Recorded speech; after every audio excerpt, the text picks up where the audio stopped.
तमाम तारीफ़ें अल्लाह ताला जल्ल मजदुहुल करीम के लिए।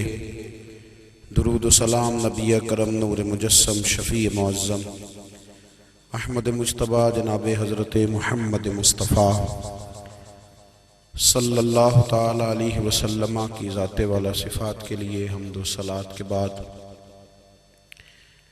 अज़ीज़ दोस्तों, बुज़ुर्गों और भाइयों,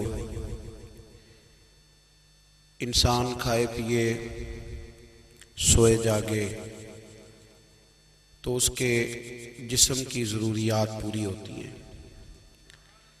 लेकिन जब वो अल्लाह का ज़िक्र करता है, नमाज पढ़ता है, दुआ मांगता है, इस्तिग़फ़ार पढ़ता है, दुरूद व सलाम के गजरे पेश करता है, तो फिर उसकी रूहानी ज़रूरियात पूरी होती हैं।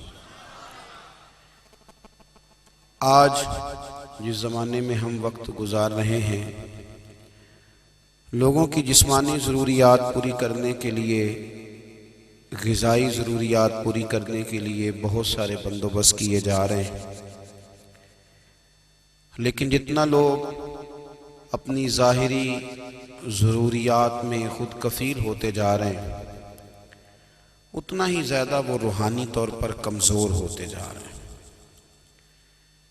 घंटों बैठकर गपशप करने वाले लोगों के लिए थोड़ी देर भी ज़िक्र इलाही करना मुश्किल हो जाता है।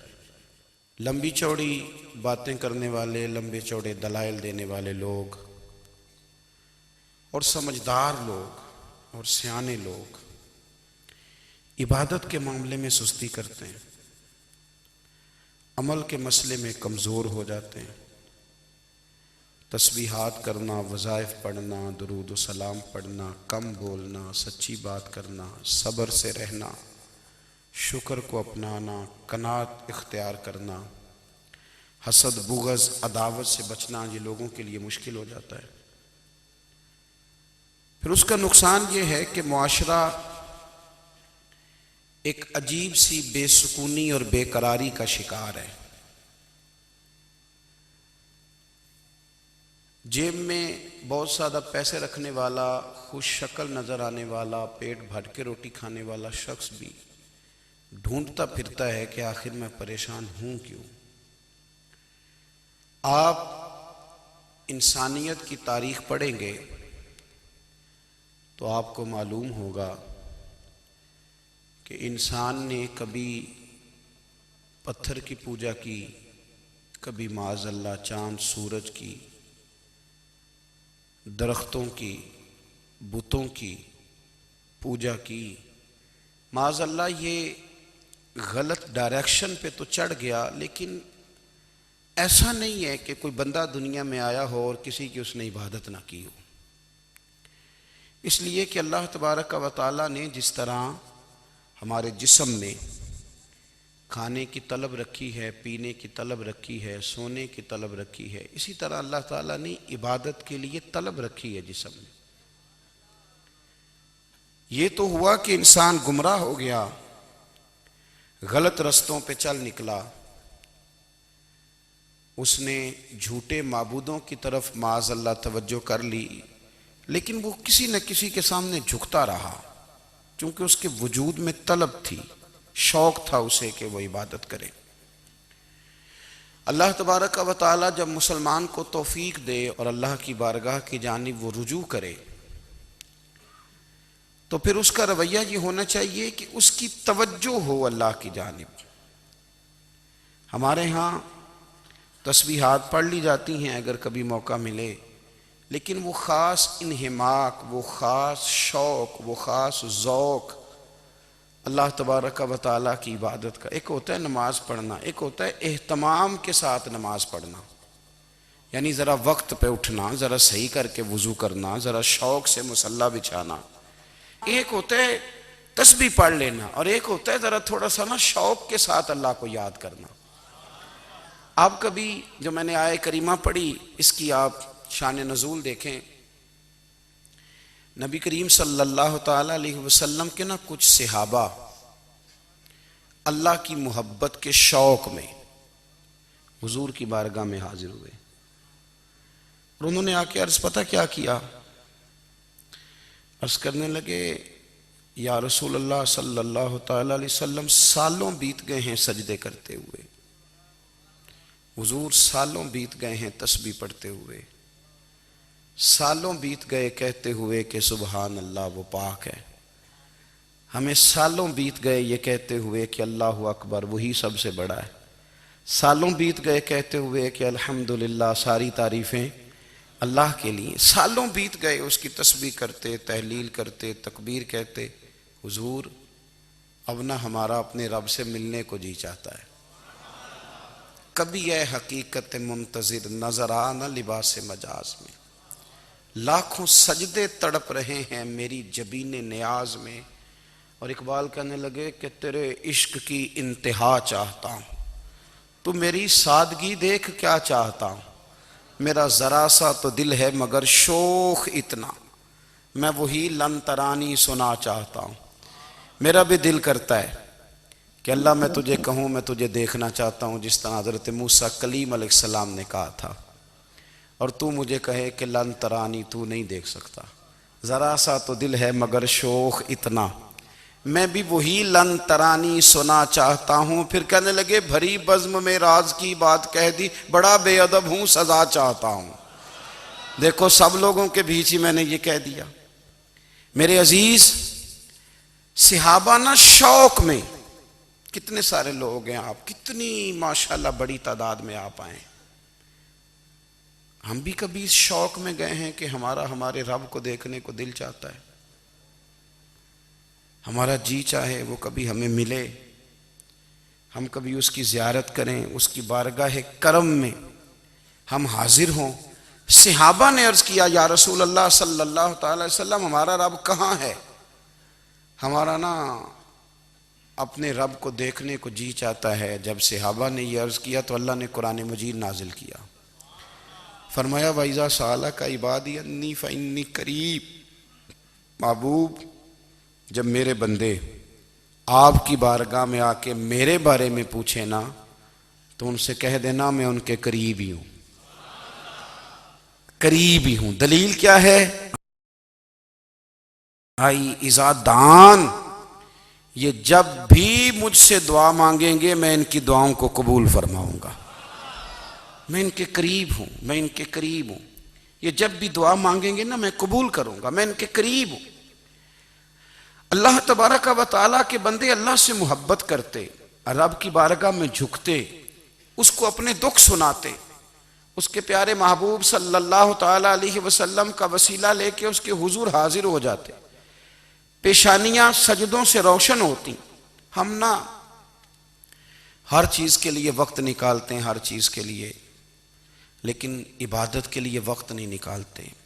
हर शय आबाद है, हर शय। हमारी फेसबुक भी आबाद है, व्हाट्सअप भी आबाद है, हमारे ट्विटर भी आबाद हैं, हमारी हर चीज़ आबाद है। सबसे कम आबाद हमारा मुसल्ला रह गया है, सबसे कम। वो लोग अब ढूंढने से मिलते हैं जिनकी बगल में मुसल्ला होता था। मेरे भाई आप कितना को दुनिया के पीछे भागोगे थका देगी, कितना दौलत के पीछे भागोगे थका देगी। आप जब अपनी जिंदगी में जमा तफरीक करोगे ना, तो मरते वक्त एहसास होगा कि सारा कुछ तो लोगों के लिए किया, अपने लिए तो कर ही कुछ नहीं सके। और हम इबादत के मामले में बहानेबाजी भी करते हैं। हम कहते हैं ओहो रिस्क कमाना भी तो इबादत ही है ना, तो मैं हलाल रोजी के लिए जा रहा हूं, ये भी तो इबादत है ना। मेरी तरह के लोग कह देते हैं कि मैं सवेरे उठ के मदरसे में कुछ असबाक देखता हूं, तो ये भी तो इबादत है। मैं बयान करने के लिए मुताला करता हूं, तो ये भी तो इबादत है ना। इतने इतने लंबे सफ़र करके मुल्क में दुनिया में घूमता हूँ, तो ये भी तो मैं इबादत ही कर रहा हूँ। अब स्पेशल नफलों के लिए वक्त किस तरह निकले, स्पेशल करके तस्बीह में कैसे चलाऊँ, मैं सारा कुछ हम बहाने बना लेते हैं ना। मेरा सवाल ये है कि ये सारी बातें सहाबा को, नबी करीम को, दीगर लोगों को भी तो पता थी ना। लेकिन आप गौर तो करें, 23 साल हुजूर को वक्त मिला, मुख्तसर वक्त ज़ाहिरन तबलीग करने के लिए। पूरी दुनिया में दीन भी फैलाना है। घर में 11 अज़वाज है, 4 बेटियां हैं, उनकी औलादें, सारे कामकाज भी देखने। लेकिन सैयदा तैयबा ताहिरा हज़रत आयशा सिद्दीक़ा रज़ी अल्लाह ताला अन्हा फरमाती हैं सारा दिन तबलीग करते, हर गुलाम के दुख सुनते, घर में आते तो अपने घर वालों का ख्याल करते, काम में हमारा हाथ बटाते।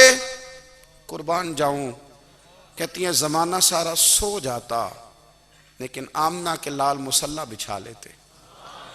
दुनिया सो गई सारी, सब सो गए, जो खुदाम थे, वो जो गुलाम थे, वो सो गए। सही मुस्लिम में लफ्ज मिलेंगे, सैयदा पाक फरमाती हैं, ओ मेरे नबी के गुलामों, मैंने ये रंग भी देखा है कि हुजूर ने इतना खड़े रहे, इतना क़याम किया, इतना क़याम किया कि मुकद्दस पैरों में वरम आ गए, सूज गए पैर।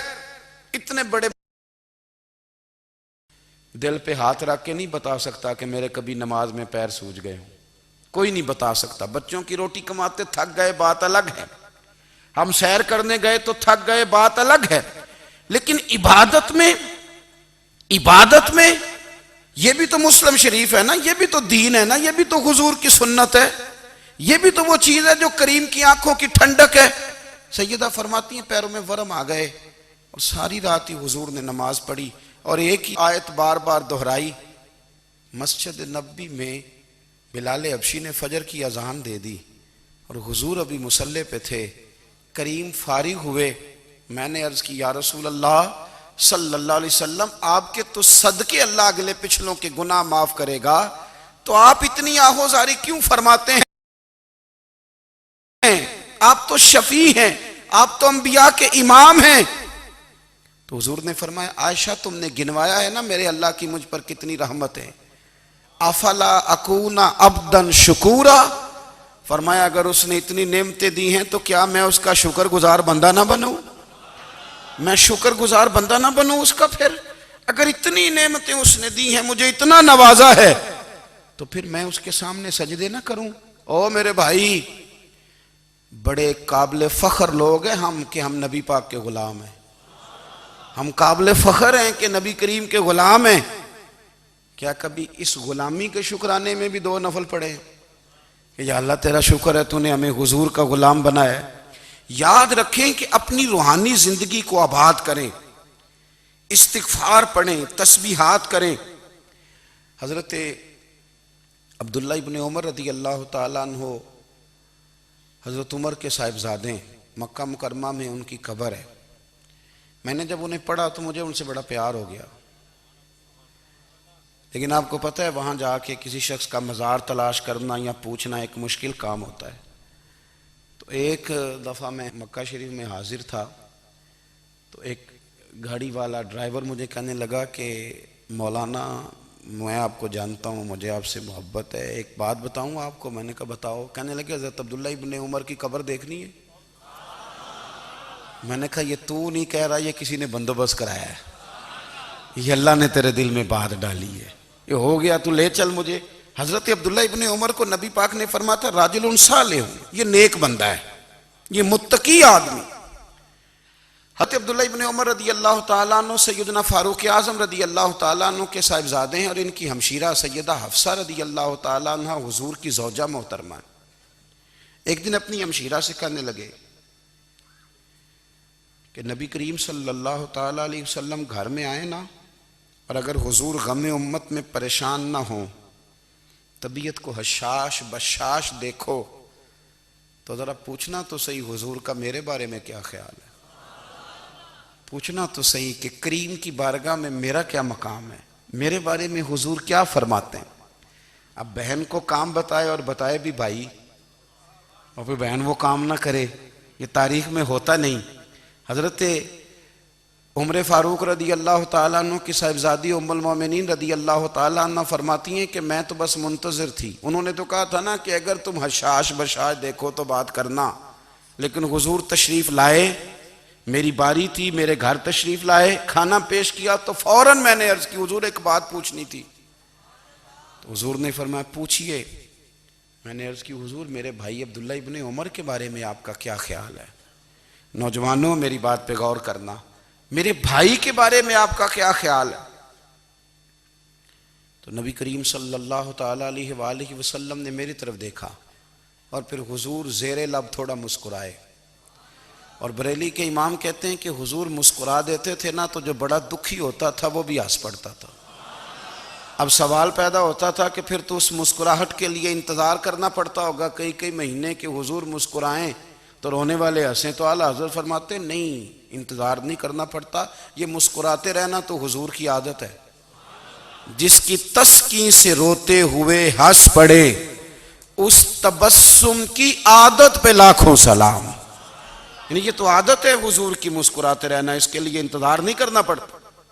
भाइयों आप ख्याल रखेंगे, गौर करेंगे, हजरत अब्दुल्लाह इब्ने उमर रदी अल्लाह तआला अन्हु के बारे में पूछा तो सैयदा फरमाती हैं कि नबी करीम सल्लल्लाहु तआला अलैहि वसल्लम ना ज़ेरे लब मुस्कुराए और फरमाया हफ्सा तेरा भाई है तो अच्छा, लेकिन मैंने सुना है कि इशा की नमाज पढ़ता है तो फजर तक सोया ही रहता है।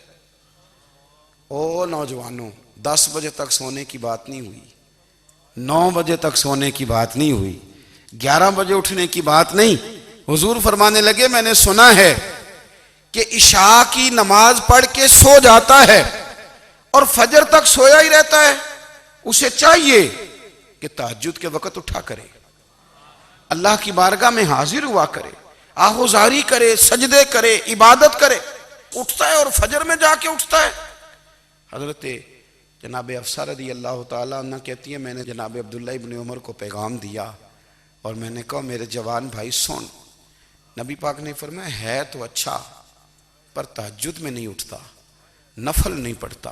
ओ मेरी मिल्लत के जवानों, मज़ा नहीं आ जाता जब सारी दुनिया सोई हो, सारी दुनिया, और बिस्तर भी गर्म हो और नींद भी पूरा गलबा कर रही हो और अचानक घंटी बजे दिमाग में, आंख खुले, घड़ी पे नजर पड़े 3:30-4 बजे का पैगाम घड़ी बताए और कोई चढ़ती जवानी वाला उठे, उठ के वुजू करे और जब वो मुसल्ला खोल के बिछाए तो मदीने वाले महबूब कहते हैं कि हर नमाज पे रब सवाब देता है और जो उठ के तहज्जुद की नमाज पढ़े उसे देख के तो रब मुस्कुराता है, जो उसकी शान के लायक है, जो उसकी शान के लायक, वो मुस्कुराता है, खुश होता है कि मेरा बंदा तहज्जुद में उठ गया, वो मुस्कुराता है।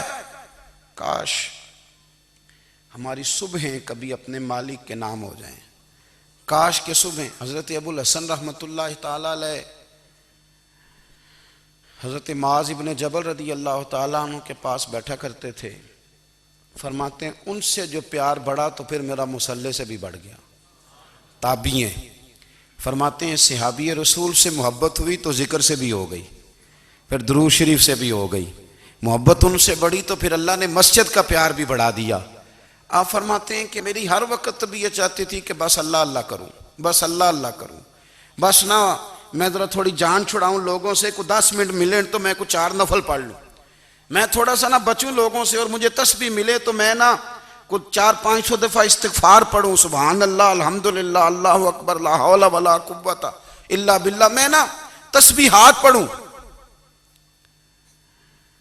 फरमाते हैं कि बच्चे थे घर में 6-7, गुर्बत थी, काम मिलता कोई नहीं था और मैं काम चोर नहीं था, काम ढूंढता था, पर अल्लाह की कुदरत के काम नहीं मिलता था। फरमाते हैं कि मैंने एक दिन अपनी अहलिया से कहा कि आज मैं फिर जाता हूँ काम ढूंढने, तो मेरी बीवी बड़ी फर्मा बरदार थी, पर उस दिन ना गुर्बत के हाथों तंग आके कहने लगी आज ना कोई तू चीज़ लेके आया तो मुझसे बच्चों की भूख नहीं देखी जाती, ये सब रोगां दा रोग मुहम्मद जिसदा नाम गरीबी, कंड बुला के लंघ जाते नहीं दोस्त यार करीबी, आज ना कुछ लेके आया तो मैं बच्चे लेके मेके चली जाऊंगी। शेख फरमाते हैं कि मैं बड़ा परेशान घर से निकला, पर मैंने सुबह से लेके जोर तक काम ढूंढा, काम मिला कोई नहीं। तो मेरे दिल में ख्याल आया चलो काम नहीं मिलता तो अल्लाह अल्लाह तो करे ना, चलो बंदों की मजदूरी नहीं मिलती तो रब करीम की इबादत ही करते हैं। फरमाते हैं कि मैंने ना फुरात के पानी से वुजू किया, नहर के, शदीद धूप थी, साथ रेत थी और रेत तप रही थी। मैंने अपना रुमाल वहीं मुसल्ला के तौर पर बिछा लिया और फरमाते हैं कि जोर से लेकर असर तक नमाज पढ़ी, धूप भी पूरे जोर पे, पर मेरे सजदे का जौक भी पूरे जोर पे। फरमाते हैं सूरज भी चमक रहा है और रब की इबादत का जौक भी पूरे जोर पे। मैं सजदा करूं तो फिर मेरा उठाने को जी ना चाहे, मेरे उस्ताद लिखा करते थे, ये उनका शेर है, वो कहा करते थे मुझे सोज दे, मुझे साज दे और मुझे नीम शब का न्याज दे, दम सजदा खुद को मैं तोड़ दूं, मुझे ऐसा ज़ौक़ नमाज दे। और मैं तेरी बहार का फूल हूं, मैं खिला भी हूं तो तेरे लिए, मुझे मेरी शाख से तोड़ ले, मुझे अपनी जुल्फ का नाज दे। भाई फरमाते हैं कि असर तक मैंने नफल पढ़े, दिल ढलने लगा, असर की नमाज पढ़ी और मैं वहां से चला। अब मैं जब निकलने लगा तो दिल में ख्याल आया कि छोटी छोटी दीवारें हैं घर की, बगैर कुछ लिए जाऊंगा तो बीवी दूर से देखेगी तो शोर करेगी कि फिर खाली हाथ आ गया है। कहते मैंने अपने उसी रुमाल में जिस पे मैंने नमाज पढ़ी थी ना, रुमाल में की आखी दे पंजाबी ज साफा, कहते हैं उसी में ना मैंने कुछ रेत भर ली कि वो दूर से देखेगी तो समझेगी कुछ लेके आया है, चलो जाके उसे बता दूंगा कि आज फिर मजदूरी नहीं मिली। कहते हैं वो रेत लेकर जब मैं घर में गया तो पहले बीवी दरवाजे पे खड़ी होती थी, पूछती थी खाली हाथ आ गए हो? आज मैंने देखा तो है ही कोई नहीं। फरमाते मैं अंदर दाखिल हुआ, सलाम लिए, कोने में मैंने वो रुमाल रख दिया और मैंने आवाज दी कि भली मानस कहाँ हो? तो वो कहने लगी आप मुंह हाथ धो ले, मैं रोटी लेके आई। मैंने कहा रोटी कहां से आ गई? यहां तो कई दिनों के फाके, तो कई दिनों की गुर्बत है, यहां तो इस घर में तो फकीरी है। फरमाते हैं कि वो रोटी लेके आई और उस वक़्त की जो मौजूदा नेमतें थी, समझ लें सलाद अचार हर चीज साथ लाई। मैंने कहा कि बच्चे कहाँ गए? कहने लगी वो खाना खा के खेलने गए, आप खाना खा लें आ जाते।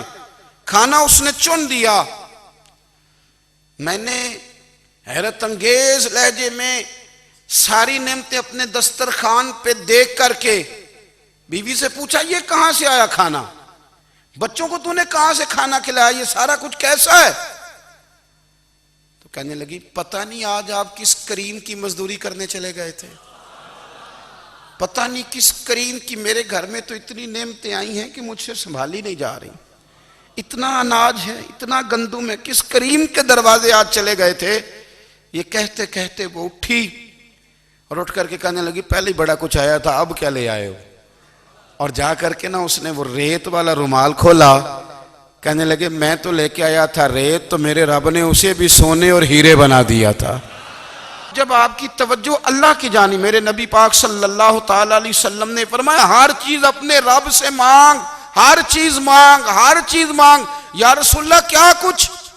मेरे महबूब ने फरमाया तेरे घर में नमक भी खत्म हो जाए तो वो भी अपने रब से मांगा कर, तू मांगना वो तुझे देगा, तो उसकी बारगाह में कशकोले तलब दराज तो करना।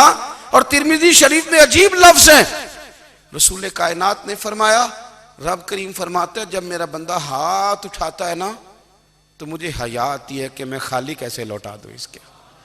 इतने बड़े बादशाह की बारगाह में। ओ भाई लोगों से इज्जतें तलाश करते हो तो वो क्या तुम्हें इज्जत देंगे? वो तो कल अच्छा कहते हैं परसों बुरा कहने लग जाते हैं।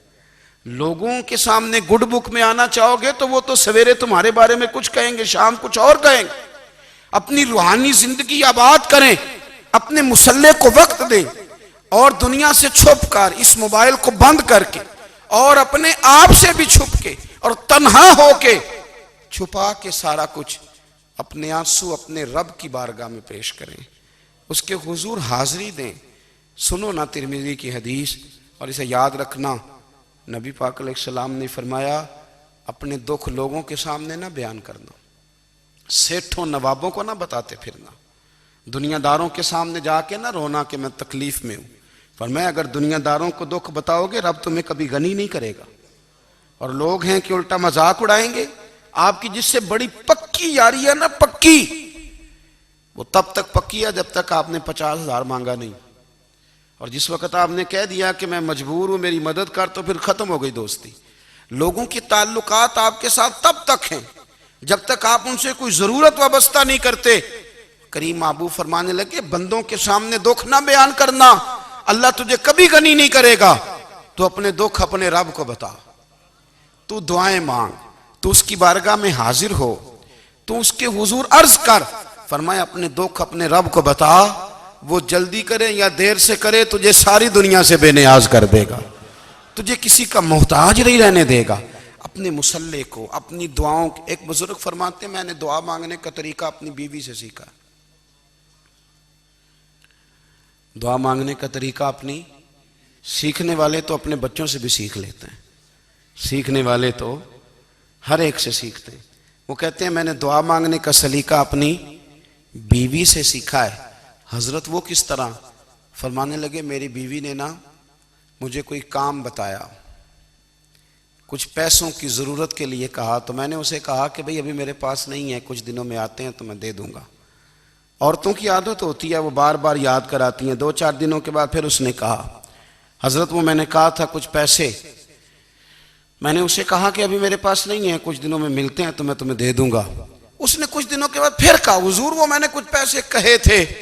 फरमाते मैंने डांट दिया, मैंने कहा कि क्या तू रोज मुझे शर्मिंदा करती है, कहा ना मेरे पास नहीं है, होंगे तो दे दूंगा, तू रोज याद कराती है। फरमाते उसने पहले तो मेरी डांट को सहा, फिर मेरे सख्त जुमलों ने उसकी आंखों में आंसू पैदा कर दिए, फिर उसने अपने आंचल में अपने उस दुख को समेटा और फिर उसने एक जुमला कहा तो मैं रो पड़ा और मुझे अपने रब से मांगने का तरीका आ गया। मुझे कहने लगी, हजरत जी आपने डांट दिया, मैंने सह लिया, पर आप ही मेरे शौहर हैं, बताएं ना, आपसे न कहूं तो मैं किस से जाके कहूं। फरमाते हैं मैं रो पड़ा और मैं खुल के रोया और मैं तड़प के रोया और फिर मेरी सिसकियां बंद गईं। तो मुझे कहने लगी आपको क्या हुआ? मैंने कहा मुझे भी दुआ मांगनी आ गई है। जब मैं उसे कहूंगा ना, अल्लाह तू ही मेरा रब है, मैं तुझसे न कहूं तो मैं किससे जाके कहूं, मैं क्यों किसी बंदे से सवाल करूं, मैं क्यों किसी दुनियादार से कहूं, मैं तेरे बंदों का, नेक बंदों का वसीला लेके, तेरे महबूब की गुलामी लेके तेरी बारगाह में आया, तुझसे ना मांगूं तो किससे मांगूं। समझ आ गई है, जब मैं इस रंग में मांगूंगा तो मेरा रब मेरे ऊपर बड़ा ही फजल फरमाएगा, वो मेरे ऊपर बड़ी रहमत करेगा, वो मेरे लिए आसानियां करे। अजीज दोस्तों, हम इस तरह करने लग गए हैं कि हमने ना अपने ताल्लुकात पर एतमाद करना शुरू कर दिया है। मेरे ताल्लुकात बहुत हैं, हमने अपनी दौलत पर एतमाद करना शुरू कर दिया है, मेरे पास दौलत बहुत है। हमने अपने इल्म पर, अपनी शोहरत पर एतमाद करना शुरू कर दिया है कि मेरे पास फलां चीज बहुत है।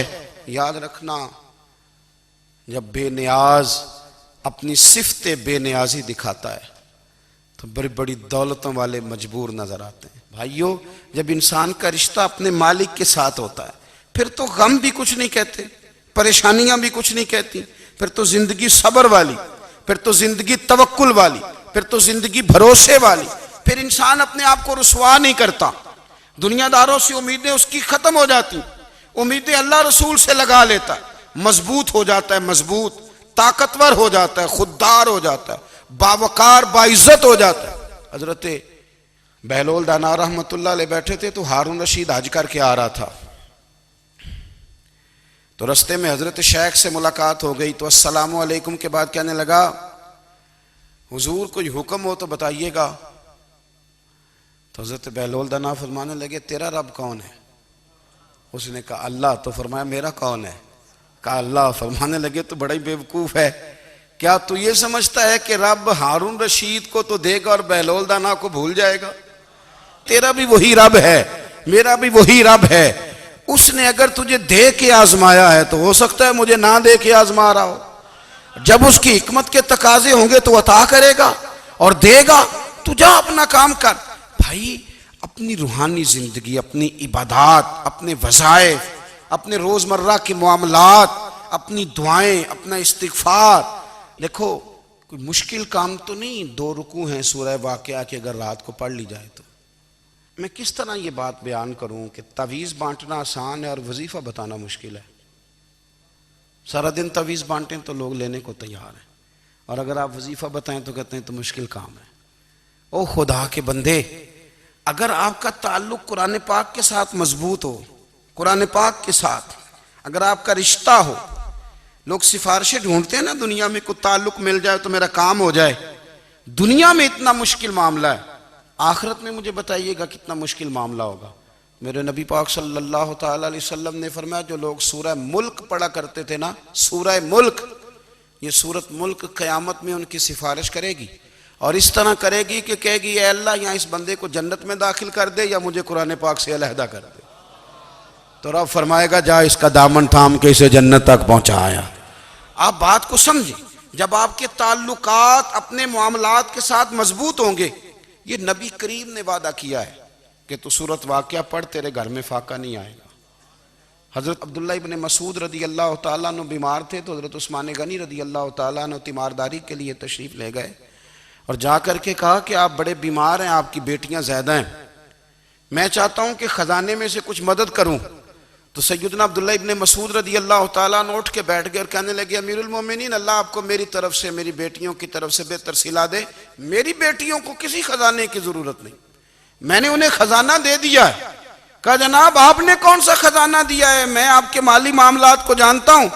तो फरमाने लगी अमीरुल मोमिनीन, मेरे नबी करीम ने फरमाया है जो सूरत वाक़या पढ़े उसे कभी फाका नहीं आता, मैंने बेटियों को याद करा दी है, ये खजाना मैंने उन्हें दे दिया है। वो सारे वालिदैन सुने जो बेटियों के लिए परेशान रहते हैं। हजरत अब्दुल्ला इब्न मसूद नसीहत कर रहे हैं, फरमाने लगे मैंने सूरत वाक़या याद भी करा दी है, पढ़ने की आदत भी डाल दी है। हुजूर ने फरमाया है जो सूरत वाक़या पढ़े उसे फाका नहीं आता। कहने लगे चांद तो अपनी जगह छोड़ सकता है, सूरज गिर सकता है, तारे टूट सकते हैं, पर मदीने वाले रसूल की बात गलत नहीं हो सकती।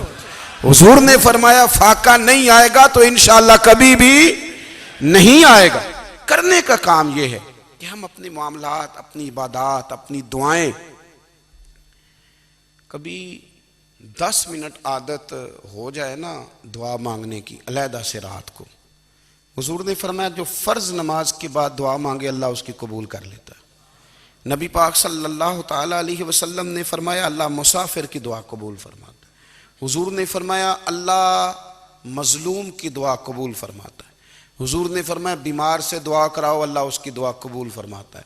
मेरे नबी पाक ने फरमाया माँ बाप जब भी औलाद के लिए हाथ उठाएं, वैसे तो बुल्ले शाह तो आसमानी उड़दियां ही फड़ दें, जेड़ा घर बैठा उन्होंने बढ़िया ही नहीं। हुजूर फरमाने लगे माँ बाप जब भी औलाद के लिए दुआ फरमाएं अल्लाह उनकी दुआ को कबूल करता है। आप अपना ताल्लुक बनाएं दुआ के साथ, इबादत के साथ, मुसल्ले के साथ रिश्ता बनाएं, इस्तिगफार पढ़ें। सलाहुद्दीन अय्यूबी सलेबी जंगों में थे, रात को मस्जिद अक्सा में नमाज पढ़ी तो परेशान थे। एक बुजुर्ग से मुलाकात हुई तो वो कहने लगे कि आप बड़े परेशान हैं। कहने लगे हुजूर परेशान इसलिए हूं कि पहले ही मुसलमान कमज़ोर है, अब मैंने सुना है दुश्मन का एक बहरी बेड़ा वो जंगी सामान से भरा हुआ आ रहा है, तो अब उनके पास और तलवारें और नेज़े आ जाएंगे, मुसलमानों के पास पहले ही वसाइल की कमी है, परेशान हो किस तरह करके मुकाबला करेंगे। ये बात कहते ही सलाहुद्दीन अय्यूबी ने बुजुर्गों से कहा हुजूर आप भी दुआ करना, दुआ की बड़ी ताकत है। मेरे नबी पाक ने फरमाया दुआ मोमिन का हथियार है, दुआ मोमिन का, दुआ मोमिन का। हुजूर ने फरमाया तकदीर को स्वाए दुआ के कोई चीज नहीं बदल सकती, दुआ मोमिन का हथियार है, ये काफिर के पास कोई नहीं, ये हथियार है मोमिन का। अल्लाह करे आपको समझ आए, फिर सुने कई बार कह चुका हूं, ये हथियार है। काफिर के मुकाबले में जो तेरे पास सबसे बड़ा हथियार है वो दुआ है। दुआएं करानी छोड़ दी, करनी छोड़ दी, लेनी छोड़ दी। हजरत सैयदना अनस बिन मालिक रदी अल्लाह ताला अन्हु फरमाया करते थे मैंने वो रंग देखा है जब हुजूर दुआ मांगते थे और हुजूर की मुकद्दस आंखों में आंसू भी साथ ही बहा करते थे, मैंने वो अंदाज देखा। तो सलाहुद्दीन अय्यूबी बुजुर्ग से कहने लगे आप भी दुआ कीजिए, और खुद रोने लगे और सर सजदे में रख के रोने लगे और इशा से लेकर फजर तक रोए, खूब रोए। सुबह वो बुजुर्ग आए तो सलाहुद्दीन अय्यूबी का खूबसूरत और हंसता हुआ चेहरा देखा। कहने लगे आप बड़े खुश हैं, रात तो मैंने बड़े रोते हुए देखा था। तो कहने लगे हुजूर वो जो बहरी बेड़ा आ रहा था ना वो पानी में डूब गया है, अब वो नहीं आ रहा, अभी खबर आई है तो मैं बड़ा खुश हूं। बुजुर्ग कहने लगे उठ सीने से लग, और सोने के बाद वो बहरी बेड़ा पानी में नहीं डूबा, वो तेरे आंसुओं में डूब गया है। वो जो तू रात रोया है ना रब करीम की बारगाह में, तो वो डूब गया है। भाई अपना मुसल्ले का, इबादत का, वज़ाइफ का, अल्लाह अल्लाह का सिलसिला उसको मजबूत करें, अपनी दुआओं के ताल्लुक़ को मजबूत करें। दुआएं बड़े इनकलाब बर्पा कर देती हैं। हम थोड़े थोड़े ना जब से खुश्क हुए हैं ना, खुश्क, और मेरी तो जमात ही सूफिया की जमात थी। हम तो दाता अली अजमेरी की जमात से, हम तो ख्वाजा अजमेरी की जमात से, हम तो शेख अहमद फ़ारूक सरहंदी की जमात से, हम तो सूफिया की जमात। हमारी जमात ने भी वो ताल्लुक़ जो हमारे बुज़ुर्गों ने बनाया था। बुज़ुर्ग अल्लाह के करीब कैसे जाता है? हमारे यहाँ ना बहुत सारे लोग कहते हैं जी नज़र हो गई तो काम हो गया। भाई जो बुखारी मुस्लिम में तरीका है ना अल्लाह का कुर्ब पाने का, वो तो नफल है। नबी करीम अलैहिस्सलाम ने फरमाया बंदा नफलों के ज़रिए रब के करीब जाता है, और इतना करीब जाता है कि फिर अल्लाह उसकी ज़ुबान बन जाता है, अल्लाह उसकी आंखें बन जाता है, कान बन जाता है, हाथ और पैर बन जाता है। तो ये तो इबादत है, ये तो अल्लाह की बारगाह की हाज़िरी है जो आपको अल्लाह के करीब करेगी। तो अपने नमाज को अहमियत दे के अदा करें, नमाजें मोबाइल बंद करके अदा करें। लेकिन ना कुछ लोग कहते हैं मुझे टाइम नहीं मिलता नमाज का, तो मैं कहता हूँ ये आपने बड़ी जुर्रत की बात की है। मुझे को मेरा पीर भाई कह देना मेरे पास टाइम नहीं है आपको मिलने का, तो मैं कहता हूँ आज के बाद आना ही ना। तू क्या समझता है, तू बहुत बड़ा आदमी है, तेरे पास टाइम नहीं है और हमें मिलने का टाइम, मौज कर। तो आपने अल्लाह रसूल को कह दिया टाइम नहीं। और अजीब फलसफा है ना, कहा जाए नमाज पढ़ने आओ तो कहते हैं कपड़े ठीक नहीं, और कहा जाए कि आओ जरा दावत पे चलें तो कहते हैं 1 मिनट ठहर मैं कपड़े बदल के आया। नमाज के लिए कहा तो कहते ठीक नहीं, दावत के लिए कहा तो कहते मैं जरा तैयारी कर लूं, यूं जाना मुनासिब नहीं। ये मामला ठीक नहीं। रब तो फरमाता है कि जब तू मस्जिद में आ तो जीनत इख्तियार करके आ।